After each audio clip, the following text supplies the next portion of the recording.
সন্তান নেয়ার আগে অবশ্যই আপনাকে যা জানতে হবে। দর্শক, আরও একটি ভিডিও দেখার আমন্ত্রণ সবাইকে। আজকের ভিডিওতে আমরা জানব সন্তান নেয়ার আবশ্যকীয় পূর্ব প্রস্তুতি, বলছেন professor brigadier general doctor Hasina Sultana ma'am. মূল ভিডিওতে যাওয়ার আগে সকল গর্ভবতী মায়েদের জন্য গুরুত্বপূর্ণ কিছু তথ্য দিতে চাই। আপনি জানেন কি, WHO নির্দেশিকা অনুসারে গর্ভ অবস্থায় কমপক্ষে 4 বার আপনার স্ত্রীরোগ বিশেষজ্ঞের পরামর্শ নিতে হবে। গর্ভ অবস্থায় 5টি বিপদ সংকেতের একটিও যদি আপনার সাথে ঘটে, ঘরে বসে সময় নষ্ট না করে অবশ্যই আপনার নিকটস্থ স্বাস্থ্যকেন্দ্র অথবা ডক্টরের কাছে যেতে দেরি করবেন না। শুধুমাত্র জরুরি ক্ষেত্রে ঘরে বসে সময় নষ্ট না করে হোয়াটসঅ্যাপ ভিডিও কলের মাধ্যমে সিনিয়র স্ত্রীরোগ বিশেষজ্ঞের সাথে পরামর্শের জন্য কল করুন 01312178913 এই নাম্বারে। আর হ্যাঁ, সকল গাইনোকোলজিস্ট ডক্টরদের ইনফরমেশন বিস্তারিত জানতে আমাদেরকে ইনবক্স করতে পারেন। ধন্যবাদ। আমরা তো ম্যাম গর্ভাবস্থা নিয়ে অনেক আলোচনা করে থাকি, কিন্তু ম্যাম প্রি কনসেপশনাল কাউন্সিলিং নিয়ে যদি ম্যাম কিছু বলেন।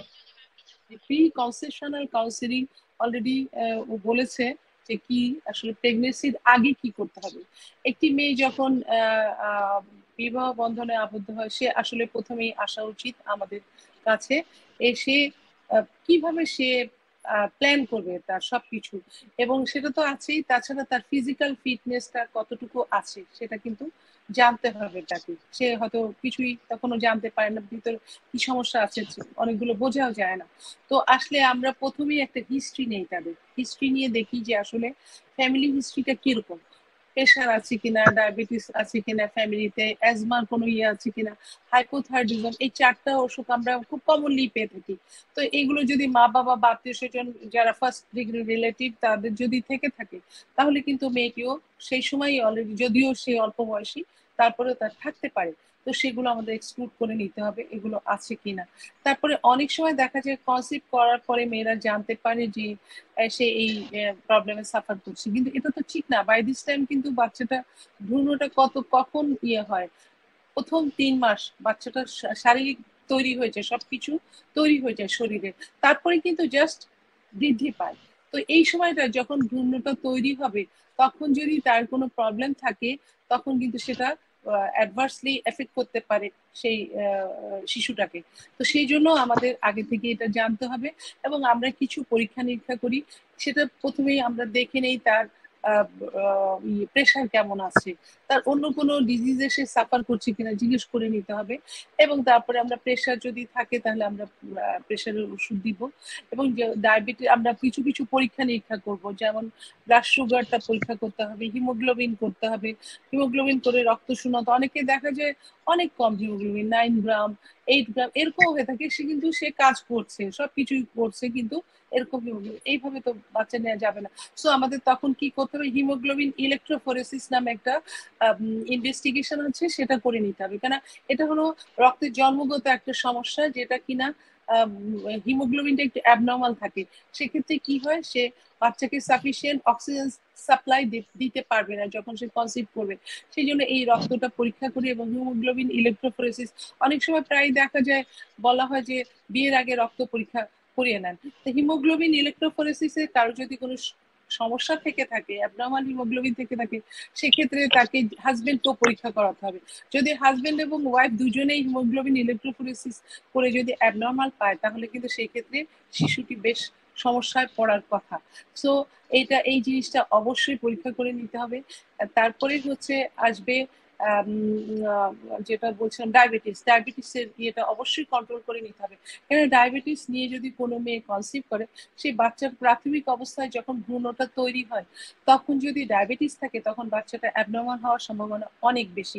তারপর ডায়াবেটিসের আরো অনেক কিছু হ্যাজার্ড আছে, যেমন অ্যাবর্শন হয়ে যেতে পারে, মিসক্যারেজ যেটাকে বলা হয় কমনলি, মিসক্যারেজ বা অ্যাবর্শন হয়ে যেতে পারে, বাচ্চা অ্যাবনর্মাল হতে পারে, বাচ্চা পেটের মধ্যে মারা যেতে পারে, শ্বাসকষ্ট হতে পারে, বিভিন্ন রকম সমস্যা দেখা দিতে পারে ডায়াবেটিস থেকে।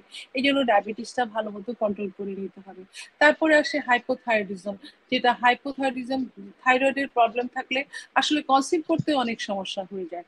তো কনসিভ করলে আবার দেখা যায় বাচ্চাটা অন্যরকম হয়, সেও হাইপোথাইরয়েডিজম নিয়ে জন্ম হয় এবং অনেক রকমের সমস্যা দেখা দেয় পরবর্তীতে। তারপর তার ফ্যামিলিতে কোনো অ্যাবনর্মাল বেবি জন্ম হচ্ছে কিনা সেটা দেখতে হবে, এগুলো করে নিতে হবে।